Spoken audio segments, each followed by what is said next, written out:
Housing inventory is up. Interest rates are coming down. Homes are sitting on the market for longer. So, what does that exactly mean for sellers? If you're in a position right now where you either have your home on the market or you're considering selling your home, how are you going to position yourself? Because what we are seeing now in the market overall in the US and in some places, it's actually more of a buyer's market. So for the past 4+ years, we have been in such a strong seller's market pretty much all across the US. There was a huge demand from buyers looking to buy properties, which rose at an exponential level the values of homes. And now in some places, the values are actually starting to come down, which in my opinion is pretty great because it's not sustainable. And I've been saying that for a long time. But how are you going to position yourself as a seller? If you're in a position right now that you want to sell your property and you're thinking to yourself, well, what is going to happen, Shawn? If there is more inventory than there has been in a long time, what does that mean for my property? Am I going to have to reduce it down significantly? Am I going to have to be in a position where I'm going to be on the market for 30 days or 60 days or 90 days? That's what we're going to be discussing today. And I want to share this article with you that came out from CNBC. I think it is something that is worth noting, and it's a really good idea of what is happening in the market. Let me share my screen with you. Shift 5. All right. Here we go.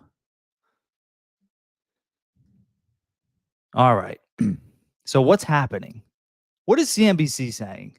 Home listings are up more than 60% in some cities. And here is where. Here are the key points that we're going to be talking about today in this article. Nationwide active listings in August were up 36% compared with the same month last year, according to a new report from Realtor.com. That's something else that I've been talking about. The fact that listings are up right now, pretty much all across the board.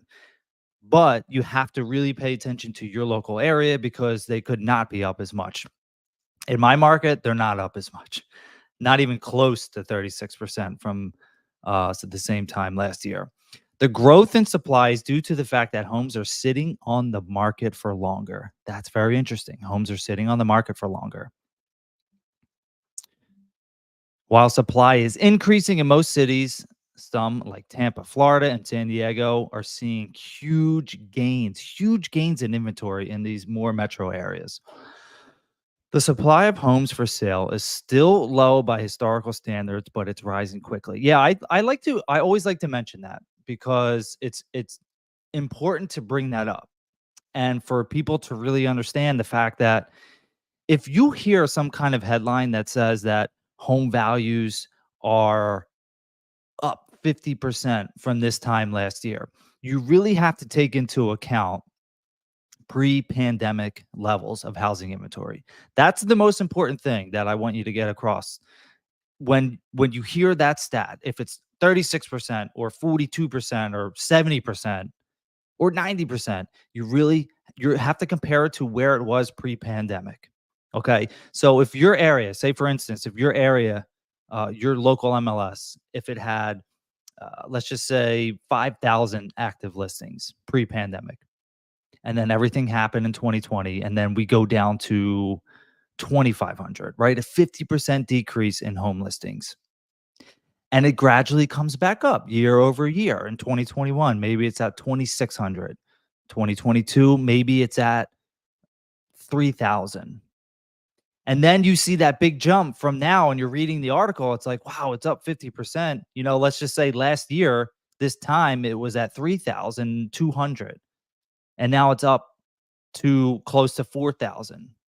Okay. So you still haven't gotten back to that level of where it was pre-pandemic. But you might be thinking to yourself, oh, wow, you know, there's so much more available. Yes, there is more available, but you're still not where you need to be for the most part. Now, this article is going to show you the places where it is, where housing is up pretty significantly and what that means for you as a seller. Nationwide active listings in August was up 36% compared with the same month last year, according to a new report from Realtor.com. That's the 10th straight month of annual growth, which is amazing because we need more housing inventory. Supply is still, however, 26% lower than in August of 2019 pre-pandemic. Boom. It says it right there. It says it right there. And that's what I've been telling people. That's what I've been saying on here. You're still, you need to compare it to where it was pre-pandemic. More housing on the market is absolutely fantastic news. It really is because we have been in this housing crisis for some time now. It's been a considerable amount of time that we have been in a housing crisis. And it sucks because there's a lot of people that want to buy properties that cannot buy properties. They have been priced out as well. So, in addition to there being very little inventory compared to what it was pre pandemic, the values have also gone up 20, 30, 40%, 50%, which is insane. And it's not sustainable. It's not sustainable at all. And I don't want that to be the norm. We need to flatten out again. We need to be in a position where home values are more in line with what people can afford, which may that's a whole nother issue. Housing affordability is a whole nother issue. As inventory grows, sellers are pulling back. That makes sense. There were fewer new listings in August, less than 1%, than there were the year before. The growth in supply is due to the fact that homes are sitting on the market for longer.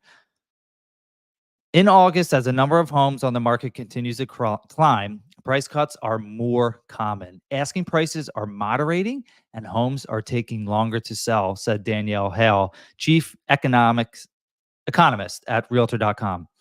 The widely anticipated Fed rate cut, which just happened yesterday, has already ushered in lower mortgage rates, but it seems that some buyers and sellers are waiting for additional declines.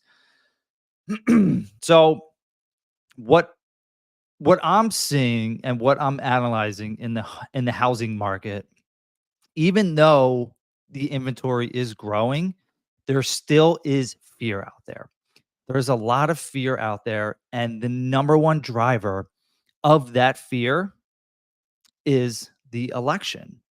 And people are up in arms about it. Whether your guy gets in or your girl gets in, people are holding off. They're not trying to make any big major decisions unless you absolutely have to. Now, what's interesting is this is kind of going back to yesterday. There was that rate cut, 0.5%, 50 basis points, however you want to say it. But the market, the mortgage rates have already gone down. They've priced that in already. Whether it was weeks ago or months ago, like that has already taken effect.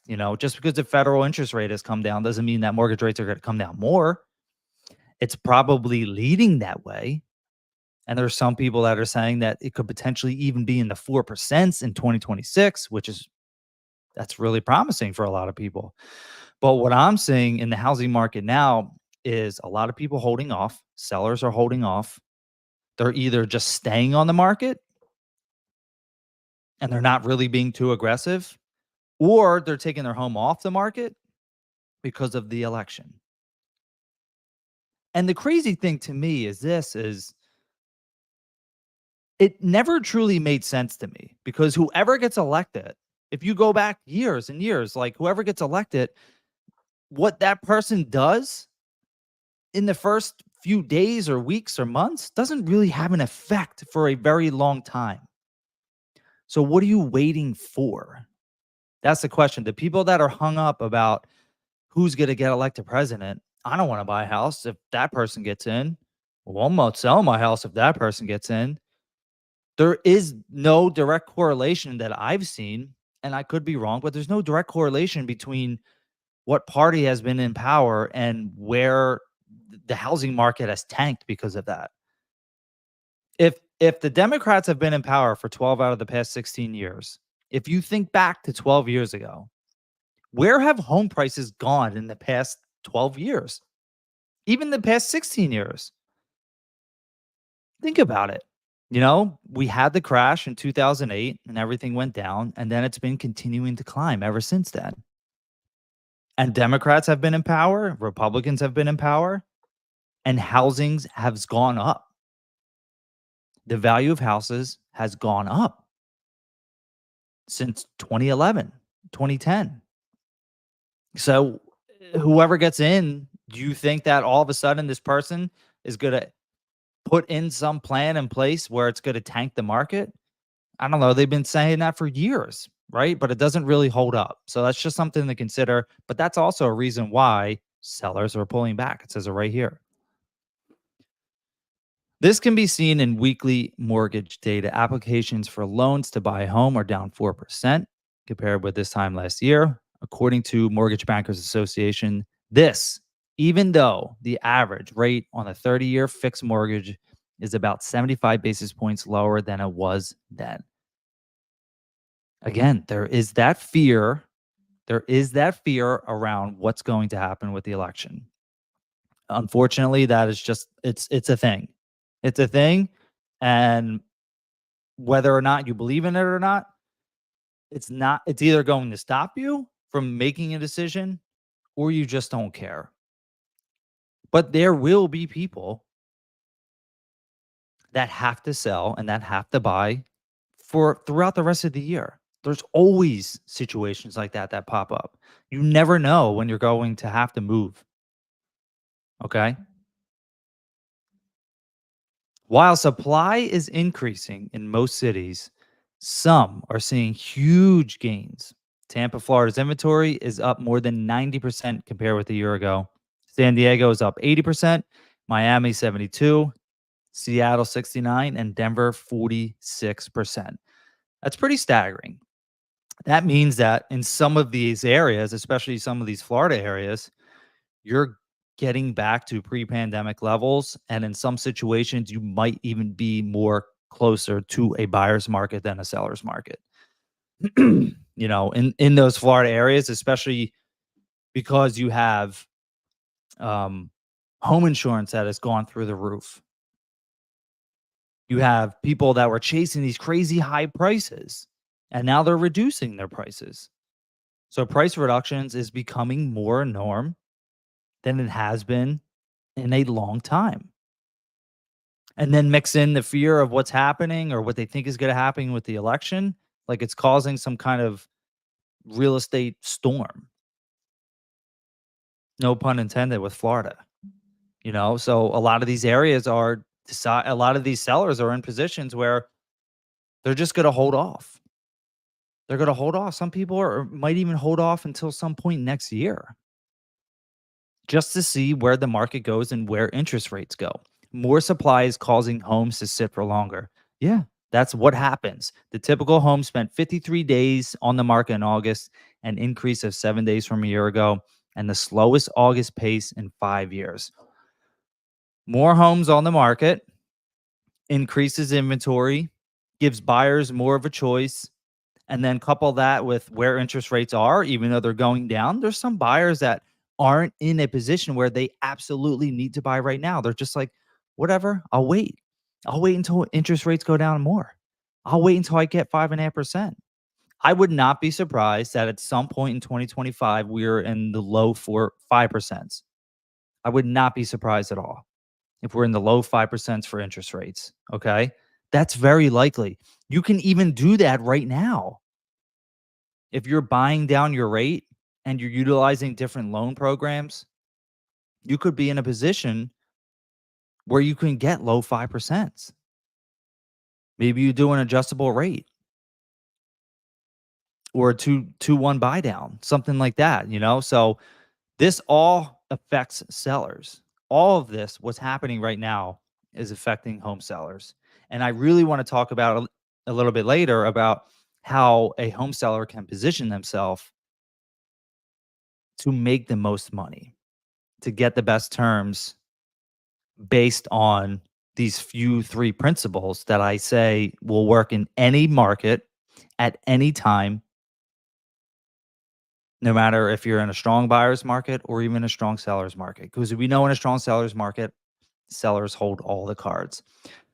We have found that the market slows by about 1 day for every 5.5% percentage point increase in the year over year number of active listings, said Ralph McLaughlin, senior economist at Realtor.com. Given the rapid growth in inventory we're seeing now, that can mean changes in some markets of up to 15 to 20 more days on the market than last year. That's very interesting. More supply and longer selling times are finally translating into lower prices. And this is what everyone wants, okay? This is what everyone wants. They want lower prices. The major lawsuit that still hasn't fully taken effect or hasn't fully closed out, I don't know what the right terminology is, between NAR, the National Association of Realtors, and Sitzer Burnett, these attorneys that were representing sellers. That has been going on since actually 2019. This has been happening since 2019. That still hasn't even fully settled yet because it settles in November. Okay. But their whole point is, that home values have gone crazy and that sellers were being taken advantage of.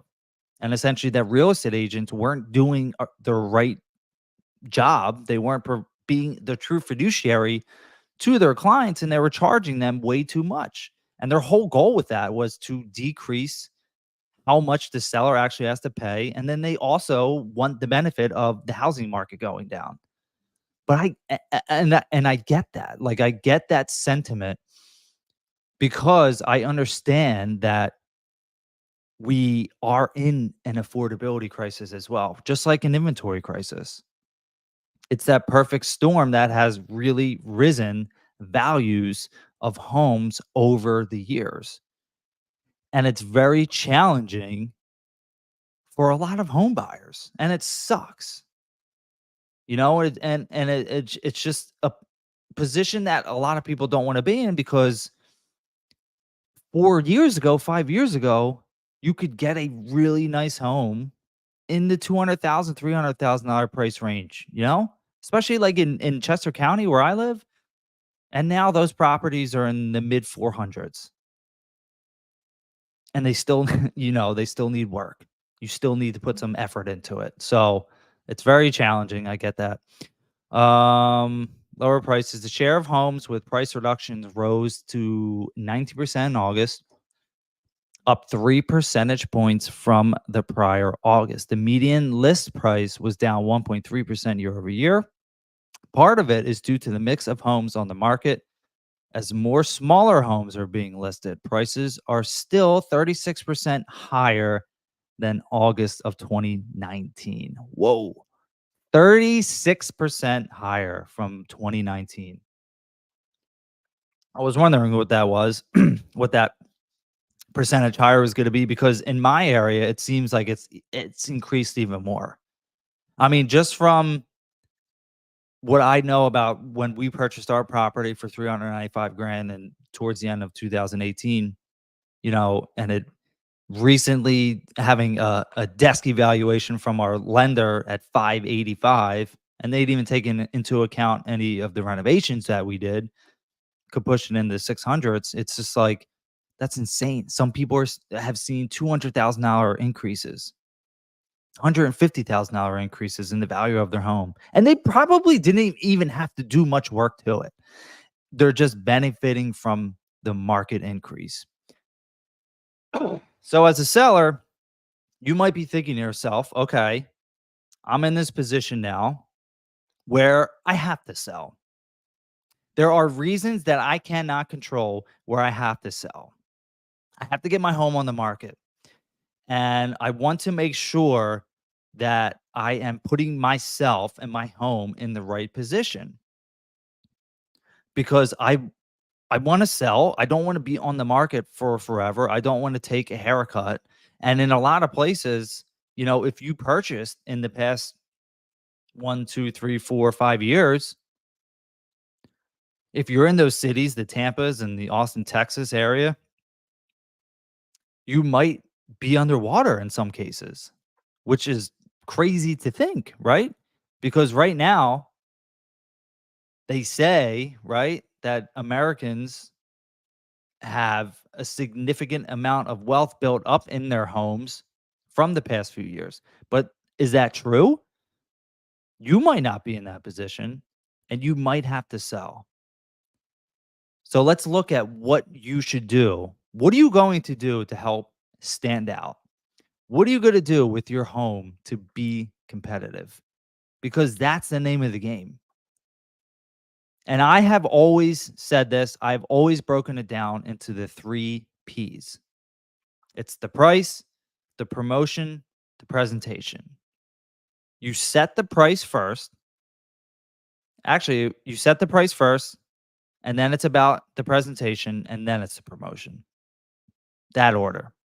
Price, presentation, promotion, the 3 Ps. Just so much easier to think about it that way, the 3 Ps. Pricing is, in my opinion, one of the most important things that you can do when you're selling your home.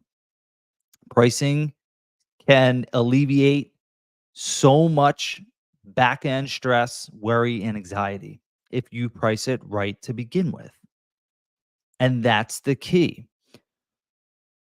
M- From my experience, right, been selling real estate for 9 years, a lot of home sellers, the majority of home sellers think their home is worth more than it think their home is worth. Hey, I've been in that position too. I'm not gonna lie. I've been in that position. I thought this property that we had purchased and renovated, it's in a great area, Westchester Borough. It was a duplex. We purchased it last July, not this past July, but the July before, for a really good price and renovated it, got a tenant in there. Actually, we tried selling it before we got a tenant, and then we got a tenant in the top unit, and we're still trying to sell it. But I was in a position where I didn't have to sell it, okay? I didn't have to, but I really wanted to. And I said to myself, and this is a lot of sellers as well. I said to myself, I really don't care if I get this price for it. I kind of want to float it out there and see what happens. And this is the mistake that a lot of sellers make when they're selling their property. This is it. They think, "Oh, I'm just going to set it at this price and I'll come down to here." Right? So we set it at 625, 625,000. Now a duplex in Westchester could sell for 625,000. Now I knew that we were on a street that is a busier street. I mean, it's still a borough street. It's one way. It's not two ways, right? It is more traveled because it's the way out of town towards where I live in Downingtown or Coatesville or Exton. So I knew that this home was on a busier street and it also had really bad parking situation. Not all of the borough of Westchester is in a bad position or in a bad parking situation, but a good portion of it is. So you could park across the street, you can get a parking pass and you wouldn't have to pay the meter. But a lot of people didn't want that. A lot of people were not interested in that. Now, for a renter, it's a different story, but there was a ton of renters that we had that were essentially not interested in renting it because of that. Okay? And then in addition to that, there wasn't really a backyard. Only the first floor could utilize. There was like a back patio area. So all of these things were going against it, but it was still in a really hot market and a hot area. But and I knew this. I knew this. Interest rates were close to the highest that they have been. They were in the 7s. I think they were in like the low 7s when we started listing it for sale, and then it just went up. Actually, it was in the mid 7s and then went up a little bit into the high 7s, close to 8. So I knew that. So in my mind, I'm thinking like, okay, I don't really need to sell it. We don't have to. We just really want to because it will help us. If we can sell this, take that cash, save some for taxes, and roll it into something else, right? Because it just ended up not being something that we wanted to hold on to in the long run. So we thought like, okay, renovate it and sell it now. So anyway, I knew this, priced it too high, had to essentially chase the market down. And then when you chase the market down, you are not going to end up where you want to be. You're just not. When you're chasing the market down because you price your home too high, there's so many variables that go against you. And this is why I always tell people to really consider where you want to price your home because, again, if you put it up too high, first off, here's the number one thing that happens when you price your home too high. And this is really uh, it's more of a mindset from buyers. So buyers are very savvy today. Buyers have access to the MLS pretty much through Zillow, Realtor, Trulia. So they're aware for the most part of what homes are selling for in a certain area. And then if you have, or if that buyer has a real estate agent who's advocating for them or acting as their fiduciary, and they're seeing the properties and they understand the market, they're saying to their clients, okay, this home is priced high. It's priced way too high in some cases, right? So if everything in your neighborhood is selling for $500,000 and you think because you have these special upgrades or you did these renovations that nobody else has, I'm going to try for 600. Even though everything is very similar in your area, let's just say if it's a suburban area, if it's within a half mile or a mile, but you want to try to get 600 and I'm just going to come down. I'm just going to come down from there. Well, you put this perception into the buyer's mind that you're not willing to negotiate. And it's weird, right? Because how does that make sense? And I only know this because I've worked with buyers who said that, like, oh, they're pricing it too high. They're probably not going to want to bring it down and negotiate it. They're not going to take an offer of 500 and 100 grand less where we need to be, where everything else is selling for. I'm not even going to go see that property. I don't even want to go see it. So what happens when you're pricing your home too high, you're going to cut out a good portion of buyers who actually want to make an offer on your home.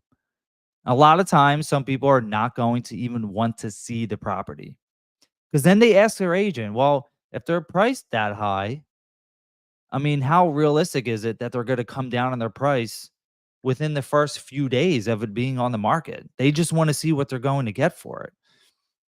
And then when you have decreased showings from where you would normally be if you priced it well.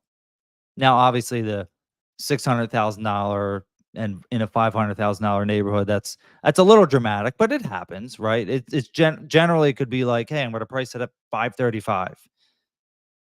Oh, I hope I get it, but if not, I'll take an offer at 500. But what happens is you're going to essentially start chasing the market down because you're cutting off a good portion of buyers who actually aren't going to look at your home because they feel, and their agent might even tell them this as well, that what's the point of if your budget is 500,000, if that's all you can afford, if all you can afford is $500,000, but you saw this house come up in the right neighborhood where everything else was selling around that $500,000 mark, but this one is at 530. What is the point of you going to see it? Right? Why are you going to go see that house? Because you can't afford it. And in your mind as the buyer, you're thinking, well, they're not going to come down in price anyway, so I'm not going to go. So as a seller, you have to really understand that, okay? When you price it higher, you cut out a good portion of buyers. And then what happens is you start chasing down. You have longer days on market. You might be getting frustrated. You are getting frustrated. And then your agent comes to you and says like, "Hey, look, Johnny, we got to reduce the price, man." If if you're in a strong seller's market, okay, where inventory is low and there's a lot of buyers, like where I'm at in Chester County, Pennsylvania, and if you're on the market for 7 days with not as many showings as you expected and no offers, You should be reducing that price, okay? Like, you gotta be coming down on that price, and you gotta make a decision quickly too, because you don't want to keep it on for 2, 3, 4 weeks with this inflated price, because that means that you're cutting out so many potential buyers. And then you reduce, you start chasing the market down. Maybe you reduce it only 10 grand. People are like, maybe they are a little bit willing to negotiate. I still haven't been able to find something. Let me go look at it. Right then they look at it and they're thinking to themselves, well, why don't I just throw an offer out there at 490? Right. And then you start getting a little low offers based on what you really wanted to sell it for. This happens all the time. I'm telling you, it happened to me. It happens to clients that I've represented that didn't want to take my advice, my professional advice on where to price it. Then you start getting those lower offers where you didn't want to be, where you didn't want to sell your home at, and you're getting really frustrated. You're like, "What the hell, man? I wasn't expecting to get 490. I want to get 500,000 for my home." And then you're thinking like, "Is my agent doing the good job?" Right? You start pointing fingers, you start trying to blame people. What the hell is going on? This isn't right. And then you drop it down to 500. And maybe at that point, you get an offer of $500,000. What you dropped it down to, maybe you do. In some cases, you can. In a decent amount of cases, you can. You'll finally get that offer that you want. But there's other times where you won't, and they'll start offering you less. You're going to see more of those 490s or 495s or 480s, because if your home sits on the market because it's overpriced, a lot of buyers don't understand that, but they get this perception that there's something wrong with the home. What's wrong with this home? Why hasn't it sold yet? Most buyers will not equate it to the price of the home. They think that there's something physically wrong with the home. Okay.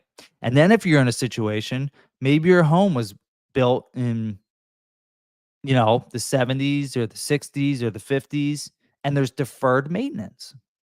So let's say you get that offer, right? You started at 530 and then you eventually reduce it down to 500. You get an offer for $500,000. Inspections happen. Bob the buyer says, I want this. I want all these things fixed. Okay. And you say to yourself, this is insane. I'm not fixing all this. And Bob's saying, okay, if you don't want to fix it, then I want you to reduce the price. I want you to reduce the price even more. Or I want you to give me a seller credit. And you think, I'm not doing that. Screw you, Bob. You can't come to an agreement. So now you're in a position where not only have you been chasing the market down, but you went under contract at the price you originally wanted. And now you go out of contract and you have to put the home back on the market. Do you really think that someone's going to come swoop in and offer you $500,000 again? Not likely at all. Not likely at all.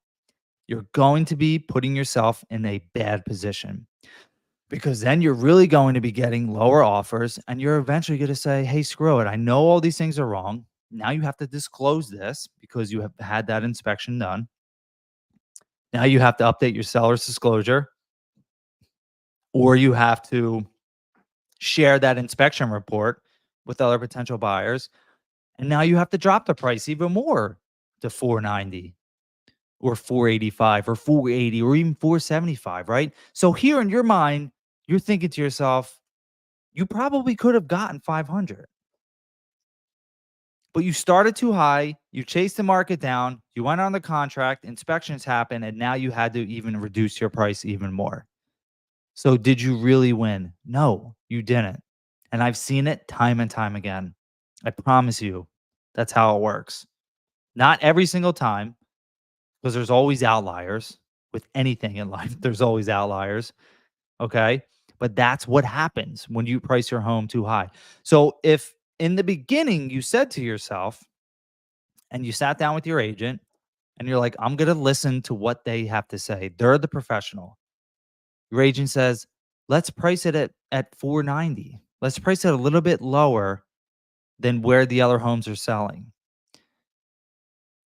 Okay. So you're starting lower, not drastically lower. You're not listing it at 450, but you're starting at 490. Then all those buyers that you had cut out because you listed it at 530, they're all interested in seeing it. So now you're getting the amount of showings that you want because that's really important, right? The more showings that you get equates to more potential buyers that are going to make offers on your home. And the more offers on your home you get, the more chances you're going to create a bidding war and it's going to bid the property up in price. So if you priced it at 490 and you get 35 showings throughout the weekend because you do it right, you list it on a Thursday, showings Thursday, Friday, Saturday, maybe an open house on Saturday, open house on Sunday, and you get all these buyers through, it's priced well, multiple offers, and then your agent goes back to the buyer's agent and says, hey, we have multiple offers. This is the situation. If your buyer wants this property, they need to come forward and submit their highest and best. And then you're getting offers above $500,000, 505, 510, 515. And then you're starting to see a situation where they could potentially waive the inspection period. They're waiving the appraisal period. They're putting more money down. Maybe someone says they're going to submit a non-refundable deposit, but they still want to do home inspections, right? All these things can happen if you price it right to begin with. That's why pricing is one of the most important things you can do as a home seller when you're selling your property. Pricing can be the number one thing in any condition too, right? Because that, I'm this scenario is basing it off a home that's in great condition, move-in ready, let's say updated kitchens, bathrooms, and all that stuff.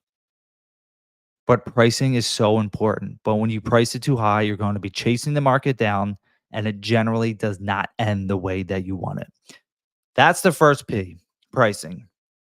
I love to stress that to people. And I really want to get that in your head because if you learn that pricing it right to begin will set you up for success, it makes the entire process that much smoother. In addition to pricing, you also have the presentation. And what do I mean by presentation? Presentation is how your home shows to potential buyers. But two ways, okay? How it shows to them online and in person. That's the presentation. A lot of people don't think about this. When you list your home, it becomes a product, right? You're selling a product. And people view products pretty similarly, especially when it comes to buying a home. And you need to really understand this as a seller. If you have 10 properties that are for sale in a neighborhood, okay? Let's say that all 10 properties are the exact same features or the exact same size, beds, bathrooms, garage. Let's just stick with those four things, right? All 10 of these properties are the same size. They have the same number of bedrooms, the same number of bathrooms, and the same number of garage spaces. If all 10 of the properties are in different condition, they will sell for a different price. If your home is fully renovated, updated kitchens, bathrooms, new roof, new windows, new HVAC, finished basement, all new flooring, everything is updated within the past few years. No other property of the 10, so the other 9 properties don't have everything that your home has. then the presentation of your home will be superior to the other ones. So it means that it will sell for more money. How does your home present to potential home buyers? That's what I mean when I'm talking about presentation. How does it feel to potential buyers? Because buyers make decisions based on feelings. They make decisions emotionally and back it up logically, or they think they do, right? So, how is your home showing to all these potential buyers? You really need to understand that. You really need to consider, how does my home show? And I'm not saying that you need to have a fully updated and renovated home. I'm not saying that at all. I'm just giving you an example of what I mean by presentation. So, what can you do in order to enhance the presentation of your home? That's an absolutely great question. What I like to say are probably the 3 to 4 to 5 most important things you can do. Number 1 would be declutter. That's hands down the first thing that you need to do. If your home is like mine and you have kids, especially 2 little kids, you've accumulated stuff over the years. You have all kinds of decorations, storage stuff everywhere. uh, you've just accumulated a bunch of stuff, crap, whatever you want to call it, over years, then there's going to be clutter in your home.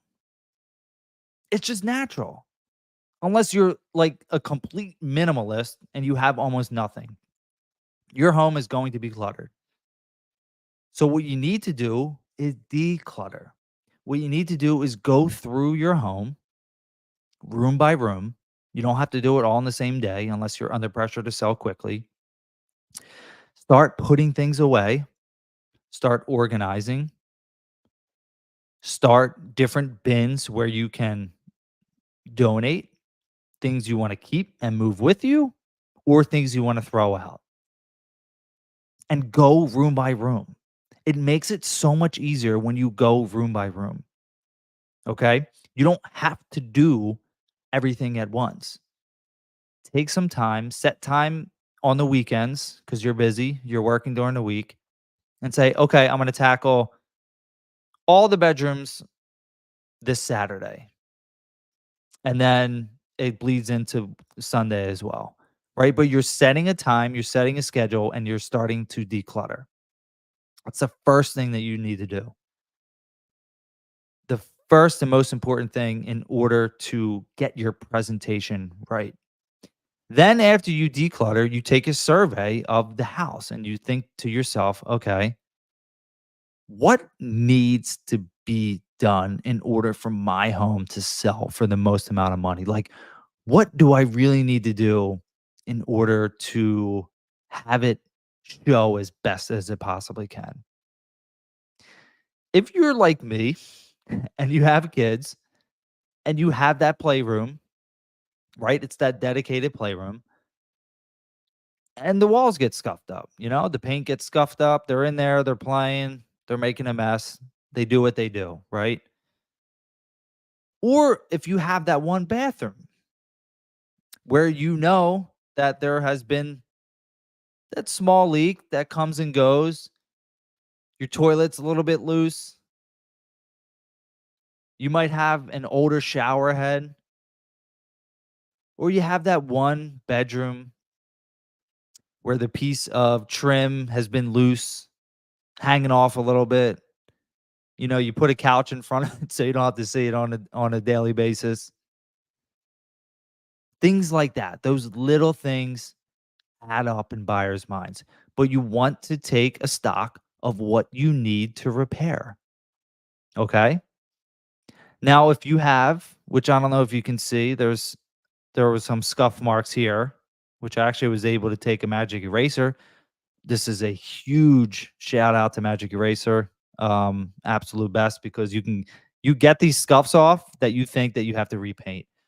If you have that one wall with that one scuff and you can't get it off with the Magic Eraser, I'm not saying to paint the entire room, although painting is one of those updates that you can make that gives you a very high return on your investment.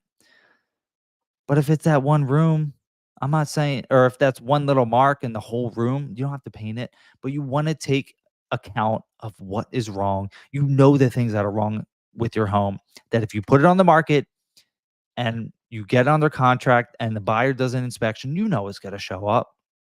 You've been wanting to fix it. Now is the time to fix it as well.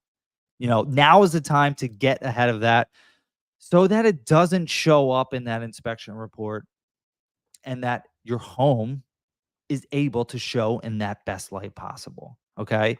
So we decluttered, we took stock of what needs to be taken care of, those little small maintenance repairs, or maybe even it's a big repair.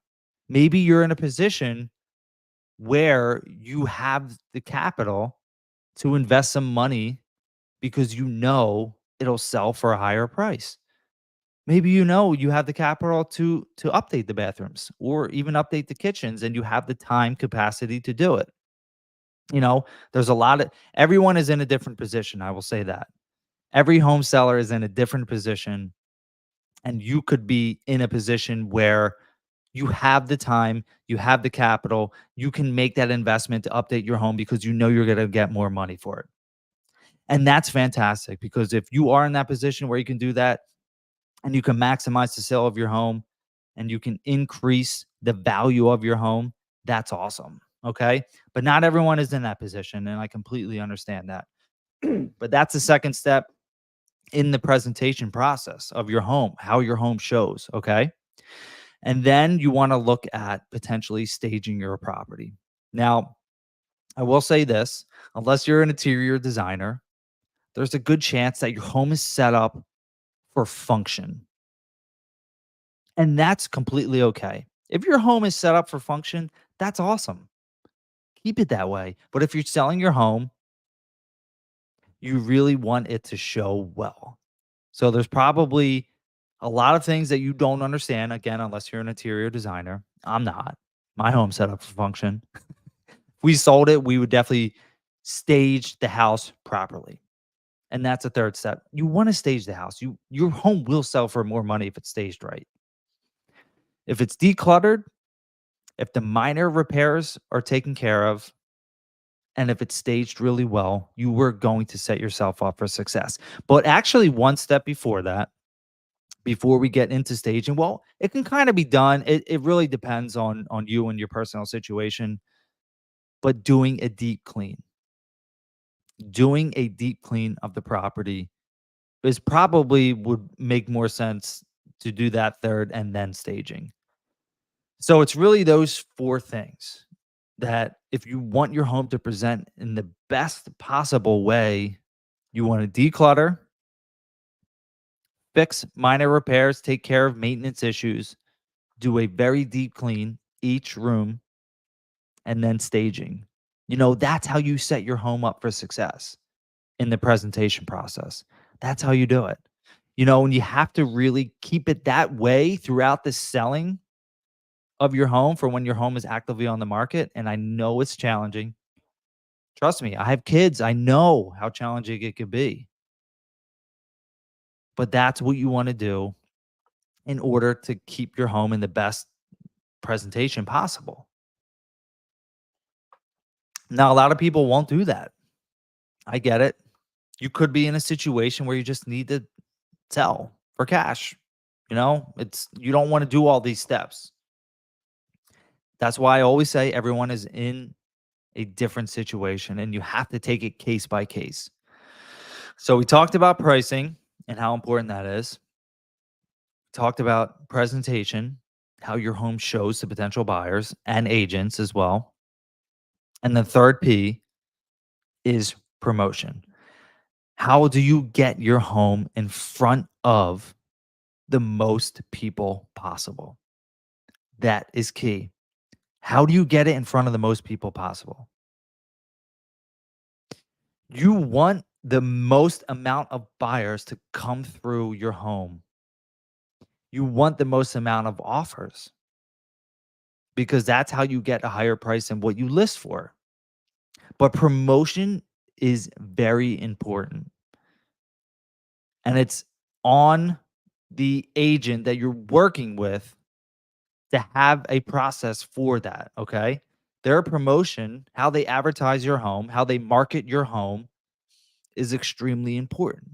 Any real estate agent that you work with has to have a plan for how they're going to showcase your property, right? And for me, once you get done with the pricing, like you have the pricing squared away with your agent, you went through the presentation. So you did the decluttering, you did the maintenance items, you made small fixes, you deep clean, you stage. Now the next step is the advertising, the promotion of it, which is the first thing you need to do: high quality photos, high quality video walkthrough, and then like a 360 Matterport showing of your presentation of your property as well. Right? Those three things combined are going to be the basis for how the advertising is done to get your home in front of the most amount of buyers. Those are the most important things, okay?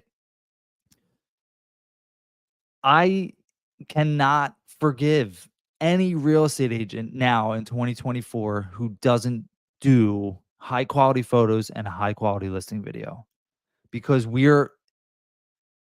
it's like a non-negotiable, okay? You cannot allow your agent to not do these things. Because when your home is listed on these sites, if you have similar properties, right? Two right next to each other, and you're on Zillow and you're searching, that first picture, that thumbnail picture needs to capture their attention right away. If you have that your agent who took, right, they get their cell phone, they took that front picture, it's on a gloomy day, right? It doesn't show in the best possible light at all compared to your neighbor whose agent hired a professional photographer and videographer to get that first initial shot that really showcases how beautiful your home is. Even if they took it in a gloomy day, they can edit it to make it look like it's a sunny day, right? Your home is going to stand out above the one that the with the cell phone pictures, okay? That's why pictures are so important. Buyers are shopping with their eyes first before they actually get to see the property. Because that means if you have the same properties for sale right next to each other, and the one has low quality cell phone pictures compared to the high quality professional photography, more buyers are going to want to see the high quality photos, even if the house is the same. But you can't tell. A buyer can't tell that unless they're actually there. But they're saying, "Hey, I wanna go see this one instead because it really looks beautiful. It really looks inviting." And you can tell that from the photos right away. And then the video is so important because photos show it a little bit more exaggerated, okay? I get that. They're doing a wide angle lens so they can showcase more of the room. So a lot of times it feels bigger than it is in person. But when you get a video done, and with pictures, like, you can only see certain portions of the house, like, you can't they're not gonna take for the most part, you're not seeing pictures of the inside of the garage because a lot of people have storage in their garage, right? But if you have a high quality video, you can show more crevices of the house, you can show more areas of the house that you don't really show in the pictures, and people like video. They like watching a video, they wanna see more of the home. They wanna see how it's laid out differently. Even with photos, like, if the agent doesn't do them in the right succession, if they're, like, showing a picture of the front and then they go into the kitchen and then the living room and then right? But with the video, it flows how it should flow. The video should be done how you're going to walk through the house. That's how you should do it. That's what makes the most sense. And then if you have, like, a Matterport, a 3D rendering where you can actually walk through the property and see, all of these things add to the promotion, add to the advertising, and they add to the marketing, okay? But that's where you start. So for an agent, once you have that, That's how you start. And then how are you going to promote it to the most amount of people?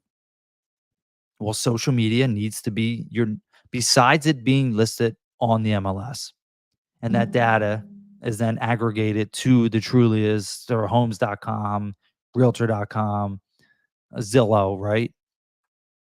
But then you need to do it one step more. Like the agent needs to be promoting that on social media, Facebook, Instagram, TikTok, LinkedIn. All of those sites need to be utilized because they're extremely important. All of those sites are very important. And you need to understand that that's where a lot of buyers are right now. Yeah, if you're in active mode of searching for a home, you're set up on an MLS search from your agent and you're looking at Zillow. That's what most people do, right? But in addition to that, they're also on social media.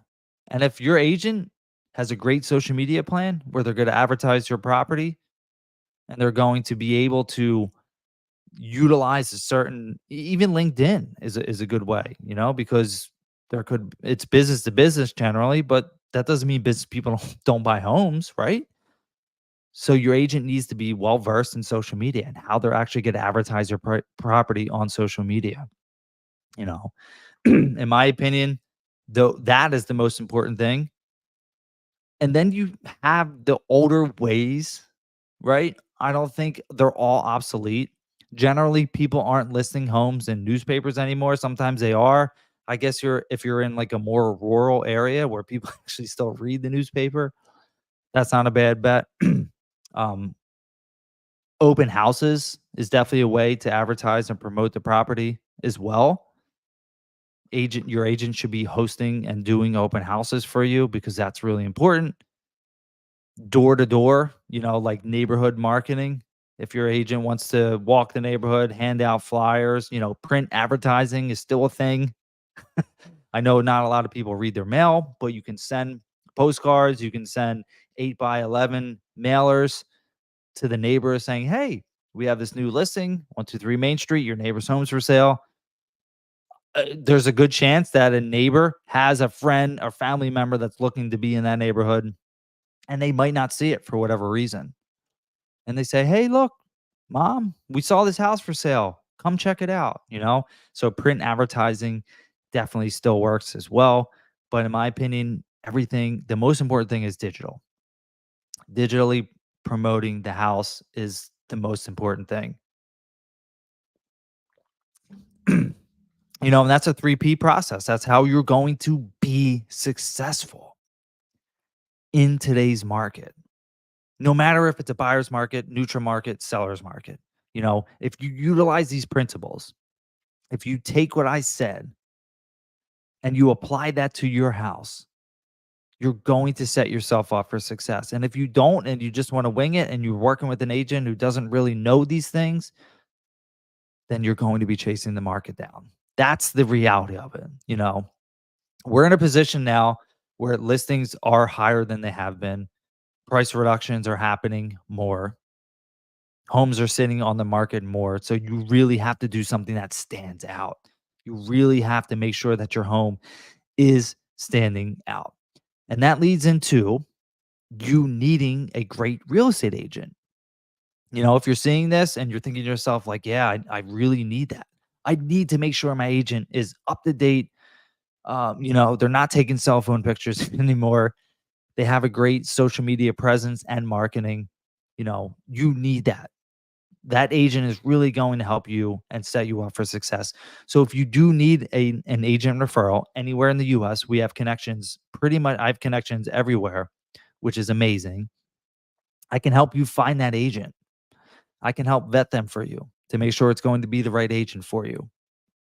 I can do that hard work that a lot of people don't want to do because it's a big lift and a lot of people don't want to take that on. So they'll say, "Hey, my cousin Sally's a real estate agent.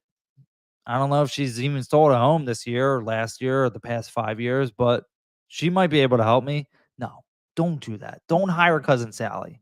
Talk to Shawn, have him vet the right agent for you, and find the one that's going to help you be successful.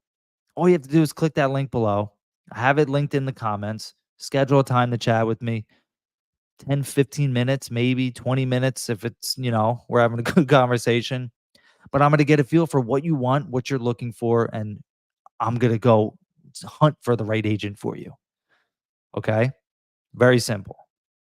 Very simple, very easy thing to do. If you're in my area, if you're in the greater Philadelphia area, you're seeing this, you want me to work for you in your best possible way to get your home in front of the most people, or if you're even in the Poconos, that's where I'm actively selling houses. Click that link below, schedule an appointment with me. Thank you guys for hanging on the stream. Thank you for watching this. Looking forward to next week's stream as well. Unfortunately, my Birds lost. Eagles. Very disappointing. Very disappointing. Phillies are 1 win away from clinching a playoff berth, 4 wins away from clinching the NL East. Looking forward to that. But if you have any questions about selling your home, all you got to do is reach out. Click that link below, schedule an appointment with me.